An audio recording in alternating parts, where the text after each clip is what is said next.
प्यारे बच्चों, I am Anil Kumar Sharma, your SS teacher.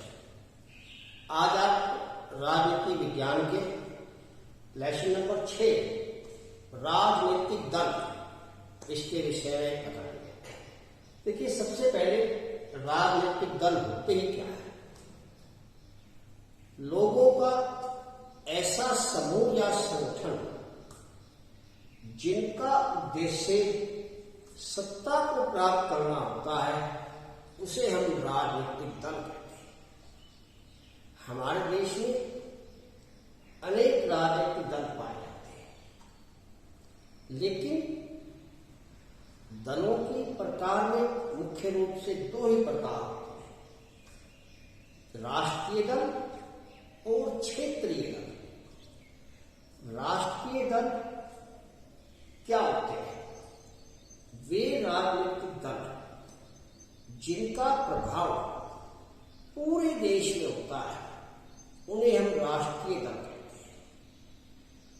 और इन राष्ट्रीय दलों को मान्यता प्राप्त करने का जो कार्य है, वो चुनाव आयोग के द्वारा किया जाता है। अब चुनाव आयोग के बारे में आगे बताएंगे कि चुनाव आयोग किन राजनीतिक दलों को राष्ट्रीय दल की मान्यता देता है और किनको वो क्षेत्रीय दल घोषित करता है। इस बारे में आपको बताते हैं कि वे जिस राजनीतिक दल को लोकसभा के अंदर कम से कम 4 सीटें मिले और उसे कुल मतों का 2% मत मिले, तब उस दल को हम राष्ट्रीय दल के रूप में लेते हैं कि पूरे देश में 2% वोट मिले और 4 लोकसभा में कम से कम उसकी सीटें। तो ऐसी पार्टियां हमारे देश में इस समय 7 है। इनकी संख्या घटती बढ़ती रहती है। प्रमुख राष्ट्रीय पार्टियों में है कांग्रेस यानी Akhil Bharatiya Congress party, Bharatiya Janata party, Bahujan Samaj party, मार्क्सवादी कम्युनिस्ट पार्टी, भारतीय कम्युनिस्ट पार्टी, राष्ट्रवादी कांग्रेस और तृणमूल कांग्रेस। ये 7 ऐसी राष्ट्रीय पार्टियां हैं जिन्हें चुनाव आयोग ने मान्यता प्रदान कर रखी है। अब आता है क्षेत्रीय दल। क्षेत्रीय दल वे होते हैं जो एक विशेष क्षेत्र में ही या एक दो राज्यों में ही अपना प्रभाव रखते हैं, उन्हें हम क्षेत्रीय दल कहते हैं। इनमें मान्यता उसे मिलती है जिसे कम से कम विधानसभा में 2 सीटें मिली, 2 उसके विधायक को 2% से पूरे राज्य में वोट मिले, तो ऐसी पार्टी को चुनाव आयोग क्षेत्रीय पार्टी की मान्यता देता है।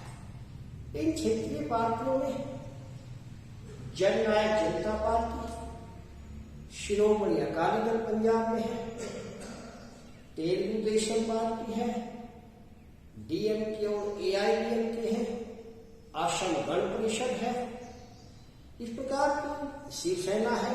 ऐसी अनेक क्षेत्रीय पार्टियां हैं, लगभग हमें हिंदुस्तान के हर क्षेत्र में, हर प्रांत में देखने को मिल जाती है। इन्हें हम क्षेत्रीय पार्टियां कहते हैं। इन पार्टियों के बारे में विस्तार पर बात बताएंगे। अब थोड़ा आगे तो चुनाव ये राजनीतिक दल होते हैं। इससे पहले भारतीय चुनाव आयोग के बारे में आपको बता दें। देखिए, भारत में एक चुनाव आयोग होता है जिसकी नियुक्ति राष्ट्रपति करता है। उसमें एक तो होता है मुख्य चुनाव आयुक्त और 2 होते हैं उसके सहयोगी आयुक्त। इनका काम पूरे देश में लोकसभा और विधानसभा, राज्यसभा उनके चुनाव कराना है, विधायिकाओं के चुनाव कराना है। दूसरा होता है राज्य चुनाव आयोग। ये प्रत्येक राज्य में होता है, 1 सदस्य होता है। इसका कार्य होता है राज्यों की स्थानीय संस्थाओं जैसे ग्राम पंचायत है, नगर पालिका, नगर परिषद है, नगर निगम है, इनके चुनाव करना होता है। तो चुनाव आयोग जो है ये राजनीतिक दलों को चुनाव चिन्ह आवंटित करता है। वैसे तो पूरी ही चुनाव प्रणाली का संचालन करता है, लेकिन चुनाव चिन्ह क्यों देता है? ये बात देखने योग्य है। देखिए, राजनीतिक दलों को चुनाव आयोग ये बात ध्यान में रखते हुए देता है कि एक हमारे देश की अधिकांश जनसंख्या जो है अनपढ़ है, निरक्षर है, और वो उम्मीदवार का नाम देख करके वोट नहीं डाल सकते। दूसरी सबसे बड़ी समस्या मुझे है कि एक चुनाव क्षेत्र में अनेक नाम के व्यक्ति चुनाव लड़ सकते हैं, तो ऐसी स्थिति में दुविधा उत्पन्न हो जाती है। मतदाता लोग असमंजस में पड़ जाता है कि कौन सा अपना उम्मीदवार है। तो इसलिए हर व्यक्ति को चुनाव चिन्ह दे दिए जाते हैं ताकि मतदाता को किसी प्रकार की भ्रम की स्थिति उत्पन्न न हो और वह चुनाव निशान दे के आसानी से वोट डाल सके। अब चुनाव आयोग काम क्या करता है? तो चुनाव प्रक्रिया आरंभ करने से परिणाम घोषित तक जो भी कार्य है सारे के सारे चुनाव आयोग के द्वारा ही किए जाते हैं। सबसे पहले मतदान की तारीखों की घोषणा करना, फिर नामांकन भरवाना, नामांकन पत्रों की जांच करना, फिर चुनाव चिन्ह आवंटित करना, फिर निश्चित तारीख को चुनाव करवाना, फिर मतगणना करना, फिर परिणाम घोषित करके राष्ट्रपति या राज्यपाल को सौंपना। अगर लोकसभा का चुनाव है राष्ट्रपति को सौंपेगा, राज्य विधानसभाओं का है तो राज्यपाल को दे देगा। इस प्रकार से ये काम जो है चुनाव आयोग करता है। इन कामों के बारे में विस्तार से आपने 9 को पढ़ा होगा। अब आता है राजनीतिक दल के अंग कितने होते हैं, हिस्से। राजनीतिक दल के भी मुख्य रूप से 3 अंग होते हैं: नेता, सक्रिय कार्यकर्ता और अनुयायी या समर्थक। नेता जो उसके मुखिया है, जो चुनाव लड़ते हैं, जिन्हें बड़ी बड़ी जिम्मेदारियां सौंपी गई हैं, अध्यक्ष की, उपाध्यक्ष की, सचिव की, कोषाध्यक्ष की, इस प्रकार से वो दल के नेता होते हैं। और सक्रिय कार्यकर्ता जो सक्रिय रूप से निरंतर रूप से पार्टी की गतिविधियों में हिस्सा लेते रहते हैं, वो होते हैं सक्रिय कार्यकर्ता। तीसरा है अनुयायी का समर्थक। ये वो लोग होते हैं जो पार्टी की नीतियों का समर्थन करते हैं, उसके भगत होते हैं, उसके अनुयायी होते हैं, लेकिन दल में शामिल नहीं होते। तो इन्हें हम अनुयायी या सक्रिय कार्यकर्ता की संज्ञा दे देते हैं। अब प्रश्न आता है कि ये राजनीतिक दल जो है, इन दलों के कार्य क्या क्या है, ये दल क्या क्या काम करते हैं देश में। देखिए, राजनीतिक दलों के हमारे यहाँ बहुत कार्य है। सर्वप्रथम कार्य है चुनाव लड़ना। प्रत्येक राजनीतिक दल देश में जो भी चुनाव होता है उसको लड़ता है, उसमें हिस्सा लेता है और जीतने का प्रयास करता है। वो हिस्सा हार या जीत के लिए नहीं, वो हिस्सा अपने वोट बैंकों को सुरक्षित रखने के लिए भी लेते हैं। चुनाव लड़ने के साथ साथ दूसरा काम है सरकार बनाना।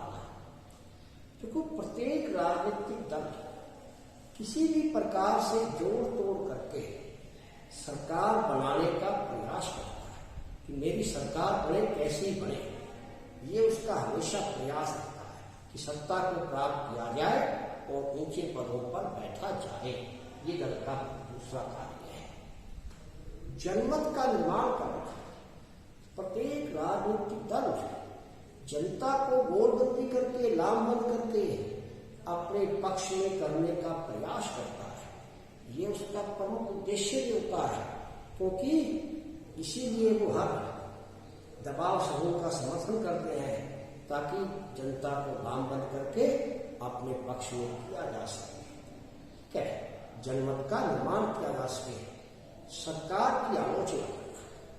प्रत्येक राजनीतिक पार्टी सरकार के अंदर कुछ ना कुछ कमियां, कुछ ना कुछ बुराई निकाल करके उसकी आलोचना करती है, उसके कार्य को जनता तक पहुंचाती है बुराइयों को, और जनता को अपने पक्ष में करने का भरसक प्रयास करती है। ये दलों का कार्य होता है, लोकतंत्र के अंदर होना भी चाहिए। राजनीति की शिक्षा देना।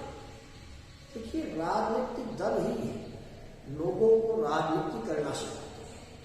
कोई भी व्यक्ति राजनीति नहीं समझता है, लेकिन ये दल जो होते हैं जनता के बीच जा करके जनता को बोल बंद करते हैं, जनमत को प्यार करते हैं और उन्हें जनता को यानी राजनीति की शिक्षा भी दे देते हैं और जनता भी राजनीतिक चालों को समझ जाती है और राजनीति के प्रति जागरूक हो जाती है। इसके साथ साथ सरकार को नियंत्रण रखते हैं। विरोधी दल के रूप में ये राजनीतिक पार्टियां जो है सरकार को कंट्रोल में रखती हैं, सरकार को निरंकुश होने से रोकती है। ये राजनीतिक दलों के कुछ ऐसे प्रमुख कार्य हैं जिनको ये दल करते हैं। अब देखिए, दलों के सामने चुनौतियां हो जा रहा है कि इतनी अधिक चुनौतियां हैं कि ये दल चुनौतियों से किस प्रकार पार पाए, कैसे इन चुनौतियों से बाहर निकल के आए। लेकिन चुनौतियों के अंदर सर्वप्रथम है भाई, क्या कहते हैं, बाहुबल की समस्या, धनबल की समस्या, कि प्रत्येक राजनीतिक पार्टी के सामने एक बाहुबल की बड़ी भारी समस्या है, क्योंकि दलों को पैसे की जरूरत होती है और पैसा अमीरों के पास होता है, तो इसलिए उनसे चंदा लेते हैं और चुनाव जीतने पर उन लोगों की इच्छाओं की पूर्ति के लिए उनके अनुसार ही नियम और कानून बनाते हैं। तो एक तो ये होगा कि धनबल की समस्या। बाहुबल, कुछ अपराधी प्रवृत्ति के लोग भी होते हैं जिनको अपने क्षेत्र में प्रभाव दबदबा होता है अर्थात लोग उनसे डरते हैं, तो ऐसे लोगों को भी चुनाव में टिकट देना इन दलों की मजबूरी होती है, क्योंकि दलों को मुख्य काम बताया चुनाव जीतना है। तो चुनाव जीतने वाली स्थिति में ऐसे अपराधियों को भी टिकट देते हैं। ये सबके सामने चुनौती है। वंशवाद, परिवारवाद, ये दलों के सामने दूसरी चुनौती आ गई, क्योंकि प्रत्येक राजनीतिक पार्टी होती है अपने ही परिवार के सदस्य को आगे बढ़ाने का प्रयास करती है। परिणाम ये होता है कि सालों से पार्टी से जुड़े हुए कार्यकर्ता या नेता उनकी उपेक्षा हो जाती है, उन विचारों को आगे बढ़ने का मौका नहीं मिलता है, क्योंकि दल अपने ही परिवार के सदस्यों को आगे लाते हैं।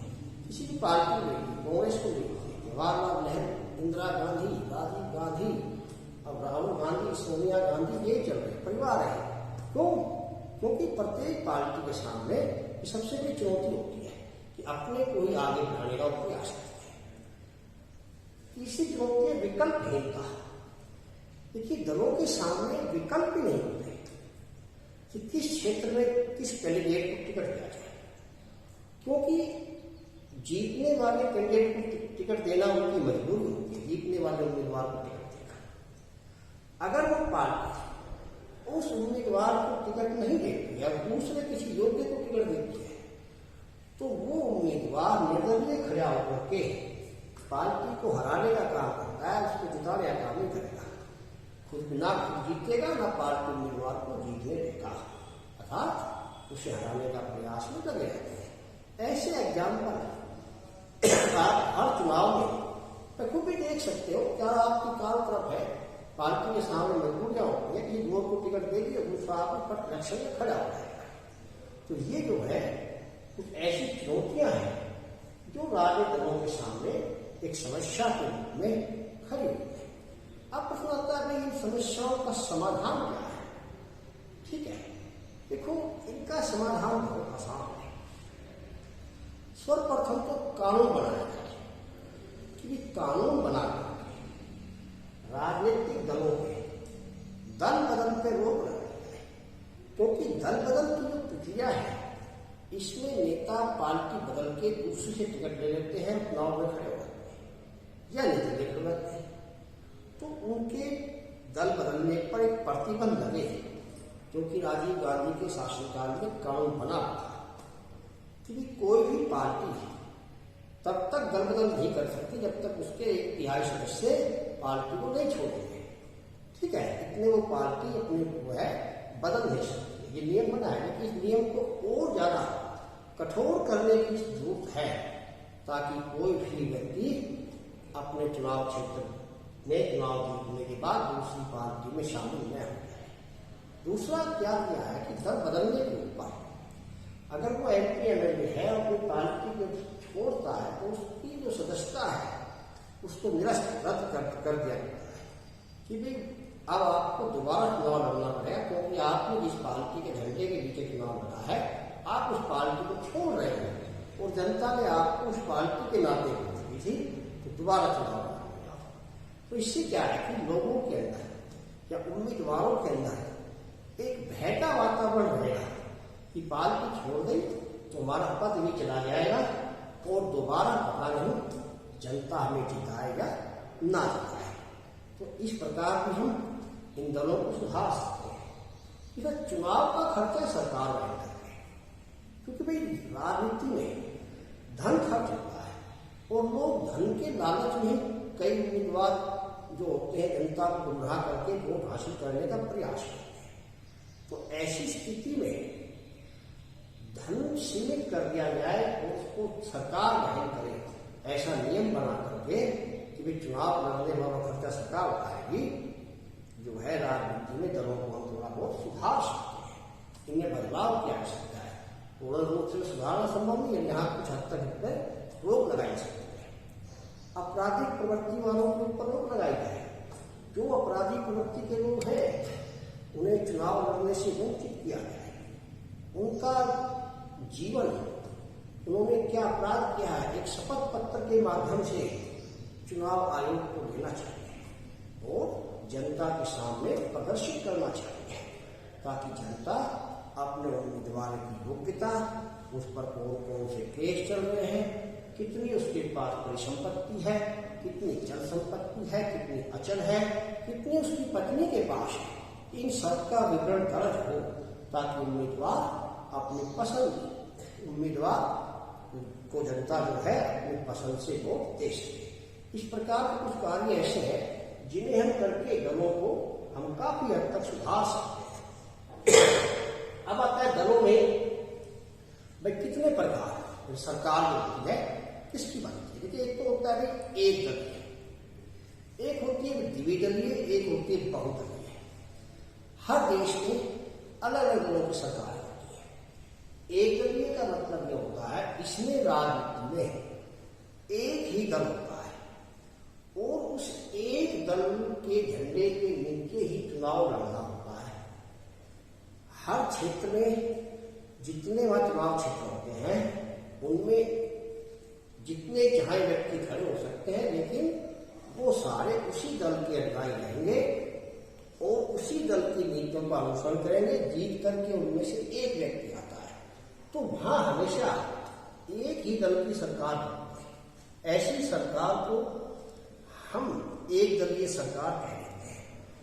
चीन में एक ही दल की सरकार है, कम्युनिस्ट पार्टी की, वहां केवल कम्युनिस्टों का इलाज होता है। दूसरा, इसके साथ साथ दो दल है, यहां केवल दो राजनीतिक दल होते हैं और उन दलों में जो है चुनाव लड़ने के अंदर हमेशा होड़ लगी रहती है। अमेरिका और ब्रिटेन ऐसे दो दलीय प्रणाली वाले देश हैं। अब इनके लाभ हानि आपको बताऊंगा बाद में। अब है बहुदलीय। बहुदलीय प्रणाली ऐसी प्रणाली है जिसमें सत्ता में बहुत से दल होते हैं राजनीति में, और उस राजनीति में अधिक दल होते हैं और लोग किसी एक दल को वोट देते हैं। ऐसी भारत, श्रीलंका ऐसे दल वाले देश हैं। अब आते हैं तीनों पे गुण और अवगुण, इनके दोष क्या क्या है। देखिए, एक दलीय प्रणाली का तो सबसे बड़ा दोष एक ही है कि वहां तो तानाशाह प्रवृत्ति रहती है, क्योंकि हमेशा एक ही पार्टी का शासन रहा है और वो एक ही पार्टी का शासन रहने के कारण लंबे समय तक राष्ट्रपति या प्रधानमंत्री एक ही व्यक्ति रहता है और वो अपनी इच्छा से, अपनी मर्जी से नियम बनाता है और जनता के ऊपर राज करता है। इन्हें द्विदलीय प्रणाली का सबसे बड़ा नुकसान ये है कि वहां सभी लोगों को चुनाव लड़ने का अवसर नहीं मिलता है। केवल चुनाव में दो व्यक्ति खड़े होंगे और बाकी नहीं खड़े हो सकते हैं। तो वहाँ सभी को चुनाव लड़ने का अवसर नहीं मिलता है। ये वहाँ ठीक है कि वहाँ पे स्पष्ट बहुमत तो आ जाता है, लेकिन चुनाव में खड़े होने के लिए सभी को अवसर नहीं मिलते हैं।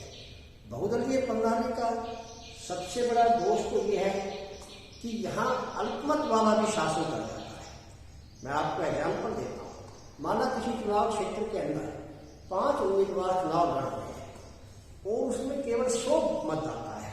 इसमें से 3 मतदाताओं को 20-20 वोट मिले, एक को 19 मिले और एक को 21 मिले, तो 21 वोटों वाला व्यक्ति चुनाव जीत गया।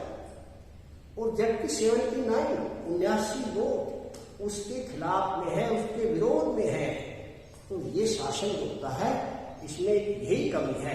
लेकिन गुण इसका यह है कि सभी को चुनाव लड़ने का अवसर मिल जाता है।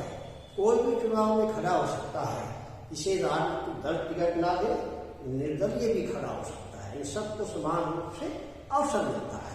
ये सबसे बड़ा इसका फायदा है। आज विश्व के अनेक देशों में बहुदलीय शासन व्यवस्था है और बहुदलीय शासन व्यवस्था को ही सर्वश्रेष्ठ, सबसे अच्छी माना जाता है, क्योंकि इसके अंदर हर निर्णय बड़ी सोच समझ के विचार विमर्श के बाद होता है, सबको समान रूप से अवसर मिल जाते हैं। ये तो होगी भी दलों की जो है 3 प्रकार की सरकारें। अब आपके सामने इस पाठ में आता है कि भी जो हमारे प्रमुख राष्ट्रीय दल हैं उनके क्या क्या तो चुनाव निशान है और उनकी क्या नीतियां हैं, क्या सिद्धांत है। देखिए, अखिल भारतीय कांग्रेस पार्टी, इसकी स्थापना 1885 ईस्वी में की गई थी और हाथ का जो पंजा है ये इस पार्टी का चुनाव निशान है। भारतीय जनता पार्टी की स्थापना 1980 में की गई थी और इस पार्टी का जो चुनाव निशान है वो कमल का फूल है। इसके साथ बहुजन समाज पार्टी जो है उसका स्थापना जो है स्वर्गीय कांशीराम जी ने 1984 में की और हाथी जो है उस राजनीतिक पार्टी का चुनाव है। इसके साथ साथ कम्युनिस्ट पार्टी स्थापना 1925 में हुई, जिसका चुनाव निशान हंस या घोड़ा है। भारतीय कम्युनिस्ट पार्टी 1964 में स्थापना हुई, जिसका चुनाव निशान गेहूं की बाली और धान है। इसके साथ साथ राष्ट्रवादी कांग्रेस पार्टी, इसकी स्थापना 1999 में हुई थी। इस पार्टी का चुनाव निशान दीवार घड़ी है।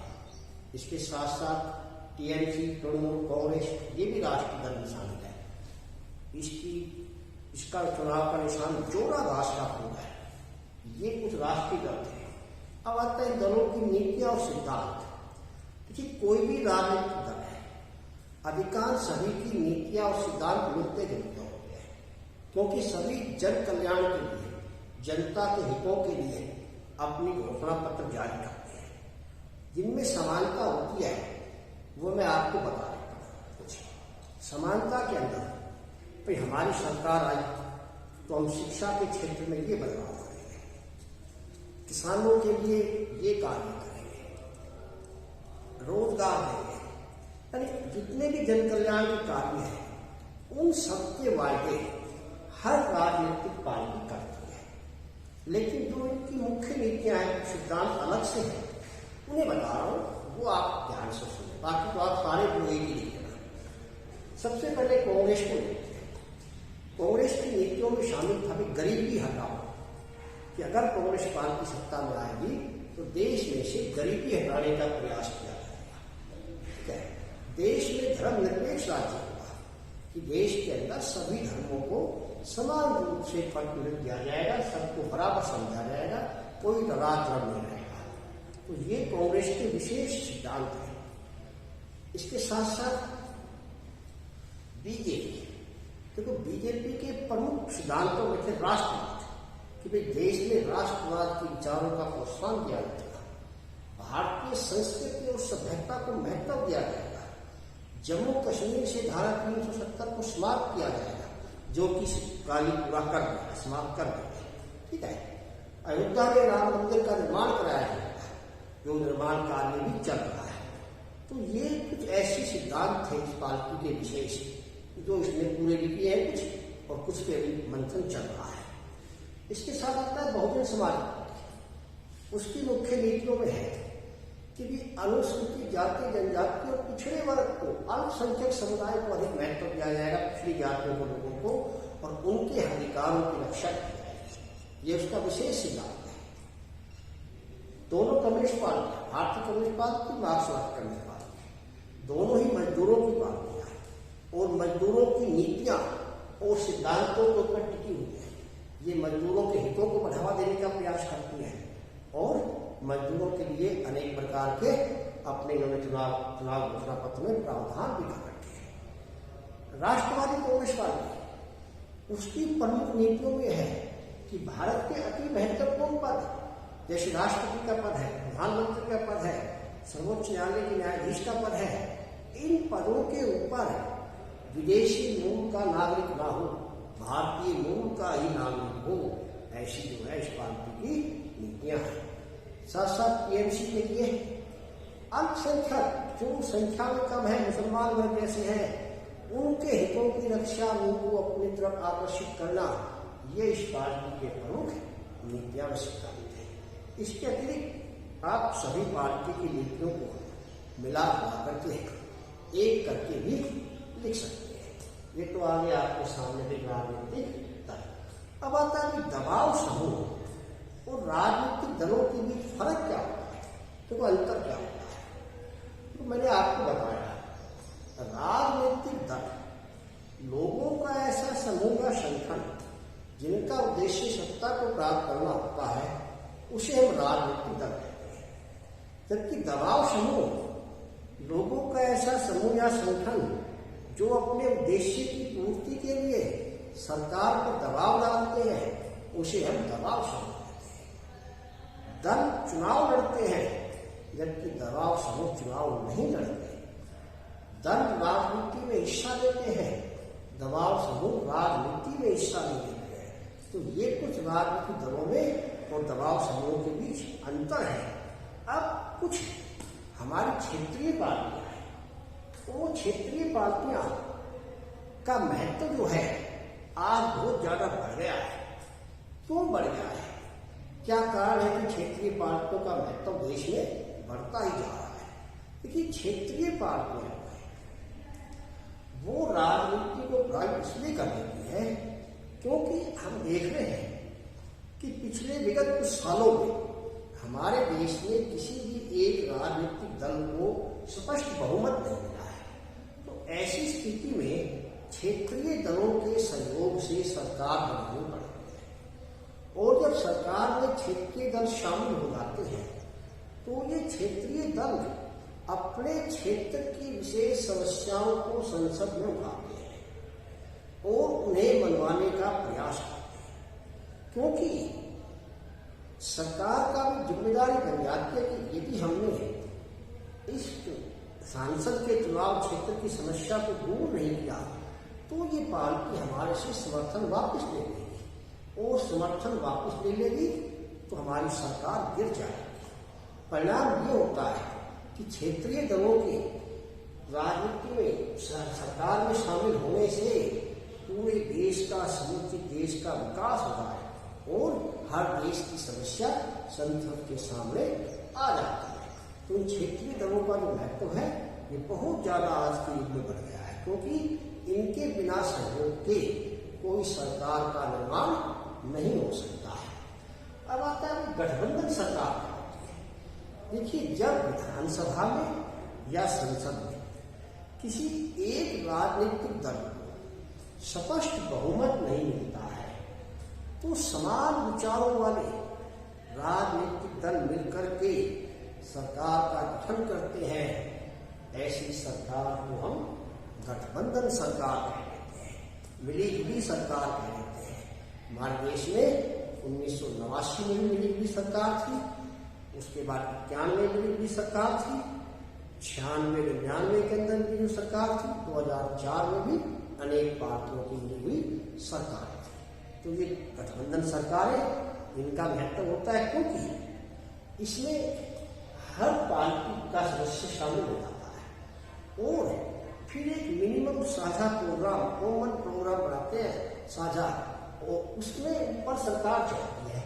उस मिनिमम कॉमन प्रोग्राम के अंदर जो वादे होते हैं उनका पूरा करने का फिर सरकार प्रयास करती है, और सरकार के लिए ये फायदेमंद होता है, देश के हित में भी होता है। तो अतः गठबंधन सरकारें इनका भी अपना महत्व होता है, योगदान होता है। ये आपको मैंने बताया विस्तार पूर्वक राजनीतिक दलों के बारे में। अब आता है राजनीतिक दलों में कुछ गुण भी होते हैं, कुछ विशेषताएं कह सकते हैं। देखिए, दल में एक तो अनुशासन बहुत जरूरी होता है। अनुशासन के बिना कोई भी राजनीतिक दल कार्य नहीं कर सकता है। उसके साथ साथ दल का नेता होता है, और नेता को चुनने का अधिकार उसके कार्यकर्ताओं को होता है। ये उसमें होना चाहिए। आंतरिक लोकतंत्र जो है, जब तक नहीं होगा तब तक दलों का सुधार नहीं होता है। भारतवर्ष में राजनीतिक दलों की विशेषता ये थी कि लंबे समय तक हमारा देश एक ही पार्टी के शासन को झेल रहा है, कांग्रेस पार्टी। क्योंकि आजादी के संग्राम में इस पार्टी ने विशेष योगदान दिया था। इसके कारण पूरे देश में लोगों के अंदर इस पार्टी के प्रति सहानुभूति की लहर थी, और 1977 यानी 1977 तक देश में कांग्रेस का शासन रहा। उस 1977 के अंदर पहली बार केंद्र में गैर कांग्रेस की सरकार बनी थी। मोरारजी देसाई इस सरकार के प्रधानमंत्री थे, लेकिन 1980 तक वो सरकार गिर गई, नहीं चली। उसके बाद पुनः इंदिरा गांधी की सरकार आई। लेकिन अब हम देख रहे हैं कि हमारे देश में विभिन्न राजनीतिक पार्टियों की सरकारें हैं, और उन सरकारों ने बखूबी अपने कार्य को, अपने दायित्व को निभाया है। इस चैप्टर में केवल यही बताया गया है। अब मैं आपको कुछ प्रश्न बता रहा हूं, उन्हें ध्यानपूर्वक नोट करें। पहला प्रश्न, राजनीतिक दल कहते ही किसे? प्रश्न नंबर 2, राजनीतिक दल कितने प्रकार के होते हैं? कुछ क्षेत्रीय और राष्ट्रीय दलों के नाम भी लिखें। इसके साथ प्रश्न नंबर 3, राजनीतिक दल क्या कार्य करते हैं या राजनीतिक दलों की क्या भूमिका है, उसका वर्णन करें। दलों के सामने कौन कौन सी चुनौतियां हैं, या फिर दल किन किन समस्याओं से गुजर रहे हैं। नेक्स्ट प्रश्न है, राजनीतिक दलों को किस प्रकार सुधारा जा सकता है? अपने उत्तर की पुष्टि में कुछ सुझाव भी दीजिए। नेक्स्ट प्रश्न है कि राजनीतिक दलों को चुनाव चिन्ह क्यों आवंटित किए जाते हैं, क्यों दिए जाते हैं? अगला प्रश्न है, चुनाव आयोग पर एक नोट लिखें। इसके बाद आपका नेक्स्ट प्रश्न है कि दल के प्रमुख कितने अंग होते हैं, उनका नाम लिखें। राजनीतिक दलों की कौन कौन सी विशेषताएं हैं, उनका वर्णन कीजिए। एक दलीय प्रणाली, बहुदलीय प्रणाली और द्विदलीय प्रणाली के गुण और दोष बताइए।